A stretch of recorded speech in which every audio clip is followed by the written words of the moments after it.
The girl actually kneels down on her own, begging her master to whip her. Such a request, of course, is not something her master would refuse. Whenever her master is in a bad mood, the girl becomes her outlet, and the girl never complains about any of it, because she is not only a servant, but also a living doll belonging to her master. In this castle lives a group of nobles. They are born without faces. Even more shocking, their entire bodies are pitch black. Anything they touch is left with a trail of soot. They are known as the Shadow Clan. Every member of the clan is served by a living doll. Since the Shadow Clan has no faces, these living dolls must act as their faces. The one named Emiliko is the newest living doll to awaken. She wakes up from a box, quickly tidies her appearance, eats a piece of dry, hard bread, and then goes to meet her master. The girl in the portrait with 2 flowers pinned to it is her master Kate. On her very first day of work, Emiliko is filled with anxiety. While working, she can't help but secretly observe Kate,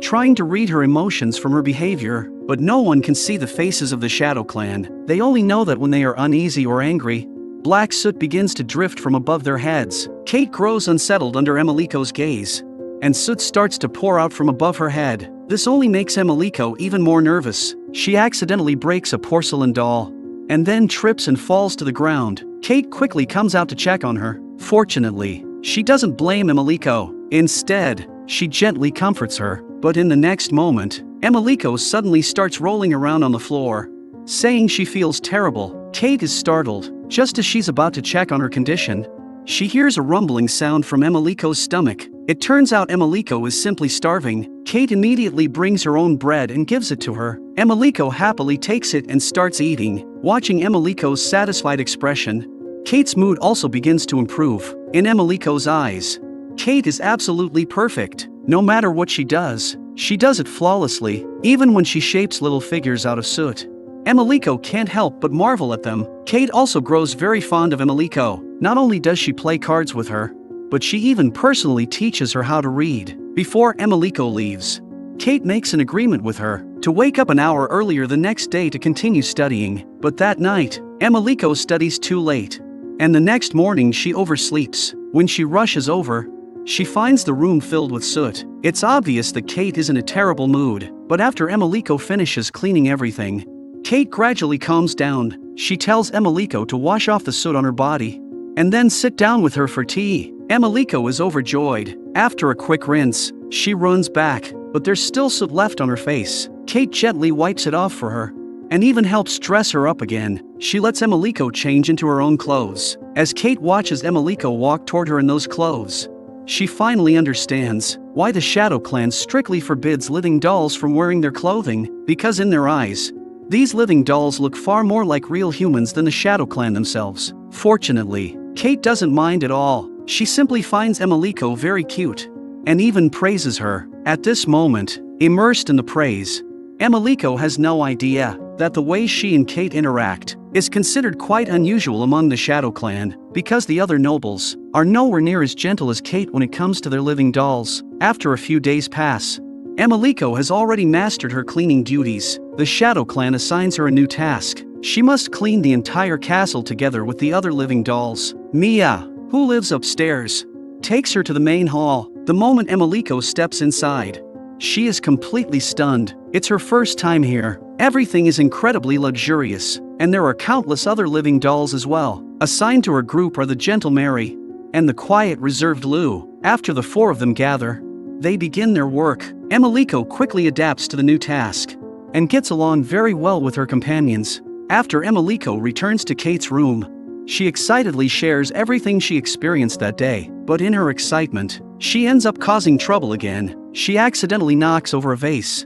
and the spilled water soaks a nearby doll. However, this time, the usually gentle Kate does not forgive her, because it was her favorite thing. Kate turns and leaves without looking back. Emiliko is filled with guilt. She first carefully cleans up the soot that appeared from Kate's anger, and then takes the doll back to her own room. Emiliko takes the doll apart and removes the stuffing, washes it clean, and sews it back together. Finally, she restores the doll to its original state. When Kate sees the doll looking brand new again, she smiles once more. Emiliko also makes a doll for herself in the process, and names it Little Bread. In the past, she had nothing she truly cherished, but now, she finally has something of her own. She keeps Little Bread with her at all times, but the next day, while cleaning the windows, Little Bread slips out of her pocket. Without hesitation, Emiliko jumps down after it. Seeing Emiliko lying motionless below, Kate is overwhelmed with worry. She opens the door and hesitates for a moment,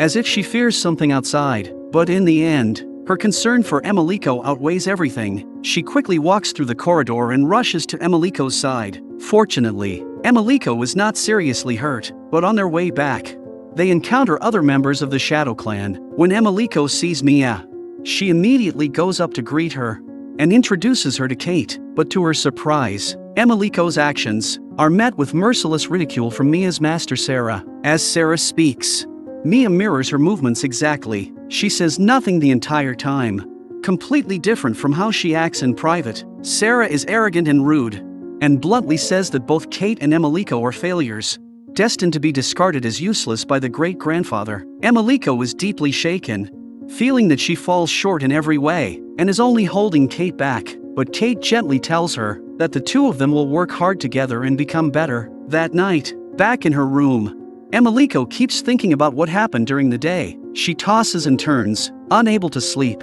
so she gets up and writes down all the questions in her heart. But the more she writes, the more questions appear. For example, who exactly is the great-grandfather Sarah mentioned? What does it mean to be a qualified living doll? And most of all, what exactly is this castle called Shadow's House? The next day, an accident happens while the living dolls are working. Mary's head is suddenly wrapped by a strange, sticky substance. Before she can even react, the substance lifts her into the air. Mia panics and quickly grabs Mary's legs.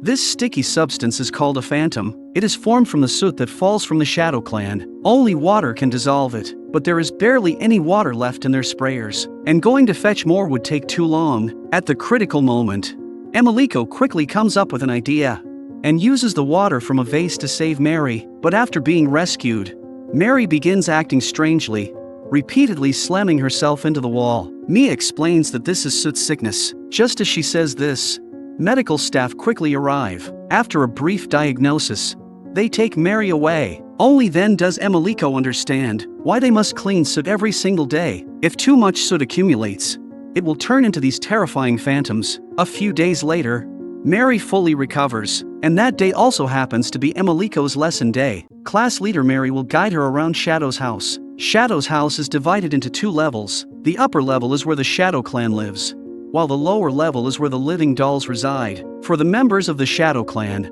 the most important event is the upcoming debut ceremony. After the ceremony, they will finally gain faces. Those who fail to pass will be eliminated by the master of Shadow's house, the one they call the great-grandfather. Just then, an alarm suddenly sounds. Mary tells everyone that a phantom has appeared, and they must deal with it immediately. But unfortunately, Mary is attacked by a phantom once again. Emiliko's lesson is forced to stop, but even so, she does not feel discouraged. The next day, Emiliko is still full of energy. After waking up, she greets Little Bread, but in the very next moment, Little Bread suddenly jumps on its own. Emiliko is shocked, but no matter who she tells, no one believes her. Emiliko doesn't dwell on it. After all, today is an important day, the cleaning day for living dolls. Emiliko follows the others into the bathhouse and washes herself clean. By accident, she notices Mia's body covered in wounds. Only then does Emiliko realize that not all Shadow Masters are as gentle as Kate, and it is precisely because of Kate's kindness that Emiliko is willing to share everything with her. Through Emiliko's story,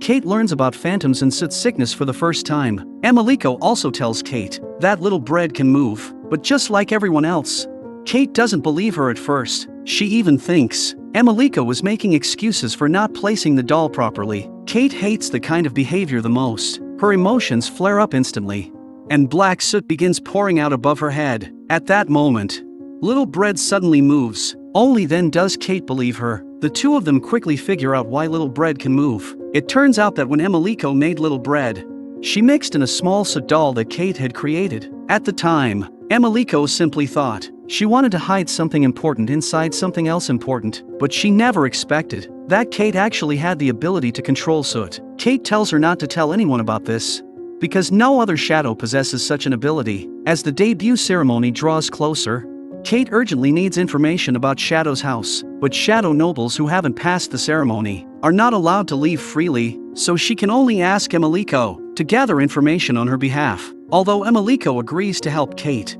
she is filled with doubts. Soot is created from the negative emotions of the shadows, and phantoms are formed from accumulated soot. And since Kate can control soot, then could it be that the phantoms that appeared before were also being controlled by someone behind the scenes? A few days later, Barbara, the leader of the living dolls, insists on investigating the source of the phantoms. Barbara wants to find a scapegoat among the living dolls, but the dolls refuse to comply. Just as she is bullying them, a boy named Shane suddenly appears and knocks her down. Shane quickly explains that it was an accident, but Barbara knows very well that he was standing up for everyone. So, Barbara shifts her target to the most timid girl, Ram. She places the blame for the phantom disturbances on her. Emiliko wants to defend the girl, but her companions cover her mouth, stopping her from speaking. They don't want her to get dragged into trouble, but Emiliko can't bear to watch Ram be bullied, so she steps forward and speaks up for her. This completely enrages Barbara. Barbara immediately orders Emiliko, Ram, and Shane to investigate the phantoms together. Just like that, the three of them form a temporary team. They work during the day and patrol at night for several days in a row. They don't even have time to accompany their masters. Shane becomes exhausted and simply brings a blanket to rest in the hall. At night, Ram keeps crying, feeling that she has dragged Emiliko and Shane into this. She keeps saying she is a failure, and that even her master doesn't care about her. Emiliko encourages her to stay strong. She says that she was once called a failure too, but as long as her master Kate cares about her, then her existence has meaning. Ram is moved by Emiliko's words and quickly regains her composure. Just then, Shane suddenly hears a strange sound. The timid Ram immediately runs away, but after she leaves, Shane and Emiliko realize that it's just a faceless doll. These dolls are responsible for making clothes for the living dolls. In order to find Ram, Emiliko takes out the map Mia gave her. She quickly follows it and finds Ram, but at that moment, a phantom suddenly appears and attacks Emiliko. Fortunately, Shane reacts quickly and subdues the phantom. Through this, they finally uncover the truth behind the phantoms. There are ducts inside the ceiling that transport soot. Because the ceiling is damaged, soot keeps leaking out. After accumulating, it forms phantoms. Now that the truth is revealed, they no longer have to patrol through the night. But what Emiliko doesn't know is that during her investigation, Kate has been in low spirits every single day. At this moment, she needs Emiliko more than ever. The debut ceremony is approaching, but she and Emiliko still lack coordination. If they fail to pass the ceremony, they will be eliminated by the great-grandfather.